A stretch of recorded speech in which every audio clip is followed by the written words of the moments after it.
Safarnama, meeting with a friend and a startup.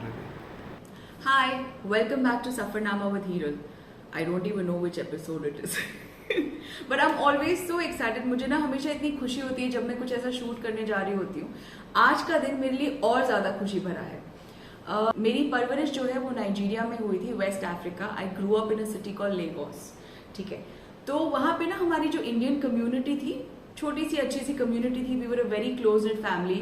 हम जिस building में रहते थे ना, वहाँ पे बहुत सारे और इंडियंस रहते थे, तो वहाँ पे और बहुत सारे बच्चे थे. कई सालों बाद, एंड व्हेन आई से कई, आई मीन एटलीस्ट 25 साल के बाद, I receive a call one fine morning. Hiral, तुम गोरखपुर में हो ना? आई एम लाइक, हाँ दीदी मैं गोरखपुर में हूँ. अच्छा तो मैं आ रही हूँ. And this I am talking about a दीदी that I grew up with in Lagos, meeting me after 25 years, and I'm so excited to share her story with you. Not just her story, but what she's doing right now, which is again हमारे interest की बात. So I cannot wait to introduce her. आइए चलिए मिलते हैं. Let's meet Gunjan Agarwal, मेरे लिए टीना दीदी. Hi टीना दीदी. Hi. That is my pretty दीदी. I know, same didi, no? So welcome to Safarnama with Hiral, and thank you so much for taking out the time. आप मुझसे मिलने आए, मैं बहुत स्पेशल फील करती हूँ. Before we start anything and everything, थोड़ा सा आपके बैकग्राउंड के बारे में आप हमारे व्यूअर्स को बताएंगे, लेगोस के बारे में बताएंगे, क्योंकि मेरे मुझसे तो बहुत सुन चुके हैं ये सब. आप भी थोड़ा सा कुछ बता दीजिए इनको. नो, तो जैसे तुमने पहले मेंशन किया कि हम लोग की परवरिश लेगोस में हुई, तो मैं थोड़ी सीनियर हूँ हिरल से.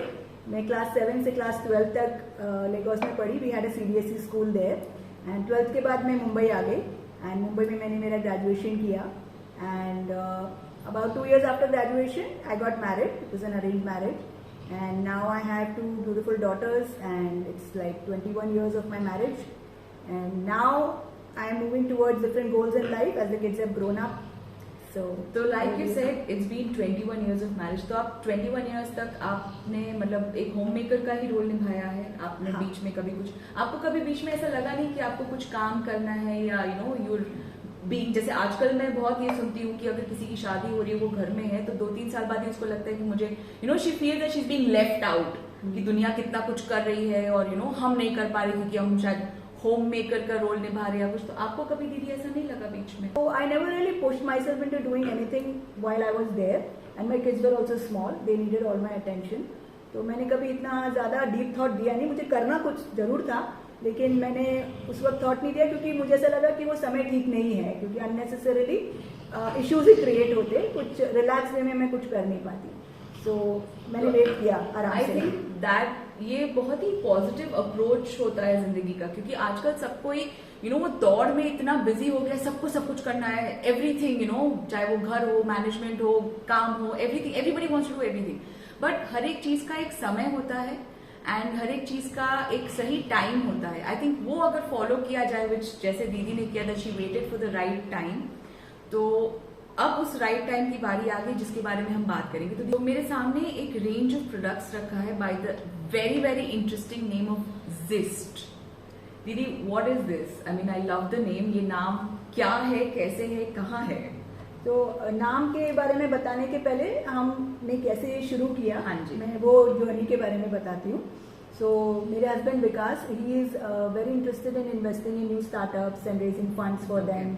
उनको बहुत शौक है. तो उन्होंने 1-2 स्किन केयर ब्रांड्स में इन्वेस्ट किया, एंड ही अंडरस्टूड. उनको सब समझ आया कैसे व्हाट गोज इनटू, क्या क्या क्या लगता है बिजनेस में, कैसे काम होता है. तो उनको बहुत इंटरेस्टिंग लगा, और हमने फिर डिस्कस किया इसको, जब क्योंकि मैं बहुत टाइम से सोच रही थी कि कुछ करना है.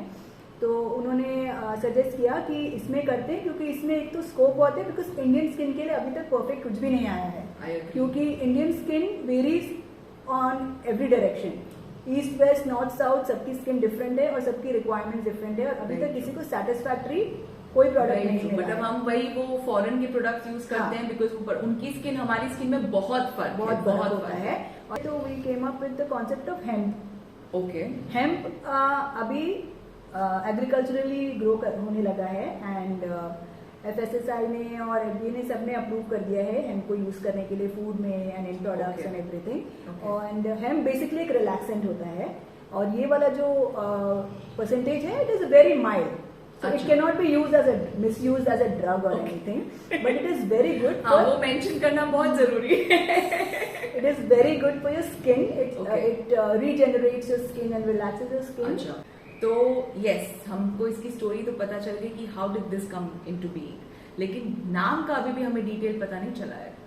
I came across this word zest. ये एक ग्रीक वर्ड है Okay. और ग्रीक में इसका मतलब होता है कि एक गार्डन का जो पाथवे होता है वो बना हुआ है और उसके बगल में बहुत सारे ग्रीन प्लांट्स लगे हुए हैं। ओके, तो जैसे वो मीनिंग मैंने देखा, मतलब मेरे को अभी भी गूज़बम्स हो गए हैं बात करते करते, तो मुझे बहुत जोर से क्लिक किया ये कि जो हमारा हेम बेस लाइन है, जिस तरीके का हमारा माइंडसेट जो हम चल रहा है, तो ये बड़ा ऐप नेम रहेगा। और लेकिन मुझसे ना अब रहा नहीं जा रहा है, तो अब मैं जा रही हूँ इसको खोलने। मिनिमम ऑफ केमिकल यूज नहीं है इसमें।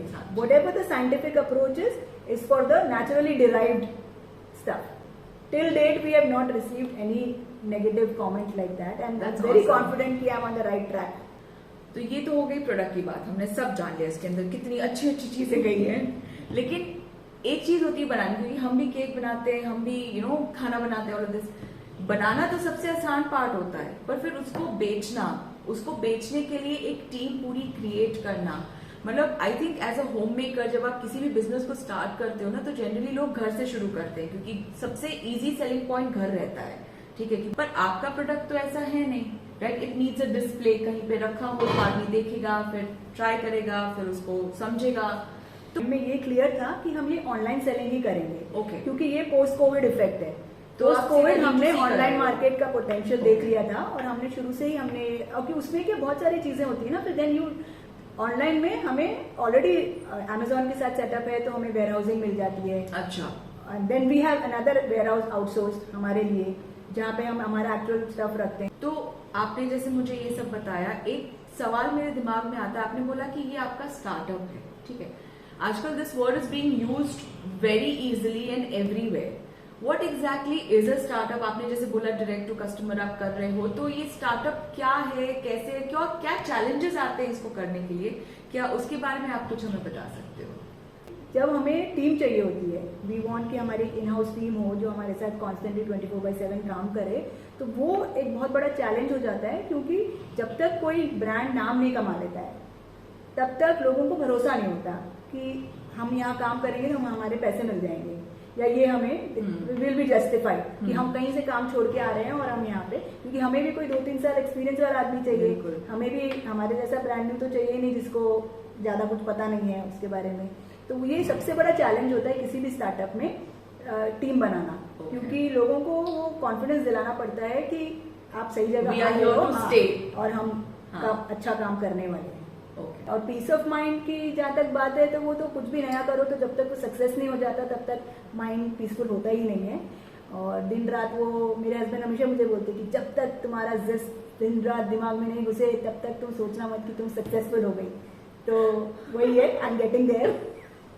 What is the biggest challenge, मतलब apart from the work hurdles and everything, एक मेंटल अपने आप को आदमी एक चैलेंज जरूर फेस करता होगा। What is the biggest mental challenge जो आपने फेस किया हो, कि आप मतलब जो थे और आप अभी जो हो, मतलब एक होम मेकर से अब आप एक बिजनेस वुमन बन रहे हो, उस ट्रांजिशन में आपने अपने आप को कैसे कंडीशन किया? आई थिंक ये हमारे व्यूअर्स जानने में इंटरेस्टेड जरूर होंगे। नहीं, ये है ही बहुत बड़ा चैलेंज कि 20 साल आपने सिर्फ एज अ होम मेकर आपने घर देखा, बच्चे देखे, बच्चे अब बड़े हो गए, and by God's grace they have done well also in whatever they are doing. तो अब अगर मुझे कुछ करना है तो मुझे अपने आप को अपग्रेड करना पड़ेगा, मुझे इन टाइम जो प्रेजेंट टाइम है उसके साथ में मिलके मुझे काम करना पड़ेगा। मैं पुराने तरीके से नहीं सोच सकती हूँ, तो वो सब मुझे थोड़ा चैलेंजिंग लगता है कि मैं एक दिन में तो कुछ भी नहीं कर सकती, मुझे भी वक्त चाहिए अपने आप को कंडीशन करने के लिए। और कॉन्फिडेंस बहुत है कि जो मैंने हाथ में ली है चीज वो मैं कर लूंगी, तो धीरे धीरे पहुंच जाऊंगी मैं भी उस स्टेज पे जहाँ पे वो मुझे देखना चाहते हैं। I am sure, I am very very sure, because I think आज का एपिसोड के लिए इतना हमारे पास इंफॉर्मेशन इज ऑसम। लाइक हमने ना ही सिर्फ एक नए प्रोडक्ट के बारे में जाना है। By the way, this is no advertisement channel, ठीक है। I genuinely believe that this product is very nice, which is why I am here with दीदी। अभी दीदी just mention something very interesting about support. तो जैसे हिरल बात कर रही थी, उस वक्त उस मोमेंट में मुझे रियलाइज हुआ कि सपोर्ट सिर्फ 2 ही तरह का होता है। एक तो कोई सपोर्ट फैमिली मेम्बर या कोई भी किसी तरह का सपोर्ट, या फिर एक पर्सन अपना खुद का सपोर्ट होता है। इसमें मुझे नहीं लगता कि कोई तीसरा कोई तरीका ही है, दो ही ये ऑप्शन हैं, या तो कोई घर का सपोर्ट करे, पहचान वाला सपोर्ट करे, या फिर अपने आप को सपोर्ट करो और जो करना है वो कर लो, एटलीस्ट कोशिश तो करो। एटलीस्ट कोशिश तो कर लो। And I think this makes so much sense, क्योंकि दोनों ही तरीके में, दोनों ही सिचुएशन में सपोर्ट तो है। या तो आप खुद के सपोर्ट बन जाओ और या आपके पास फिर घर का सपोर्ट हो। लेकिन अगर आपको कुछ करना है तो you definitely believe and follow in your dreams and you go ahead with it. So I think ये एपिसोड आज का यहीं पे खत्म करते हैं। हमारे पास ढेर सारी इंफॉर्मेशन आ गई है। We know a lot that we can do with a startup and everything. तो like, subscribe and share, don't forget. And नीचे वो घंटी है उसको जरूर बजा देना, because every time I come up with something new you can always watch it on this channel. That's my dog barking, by the way.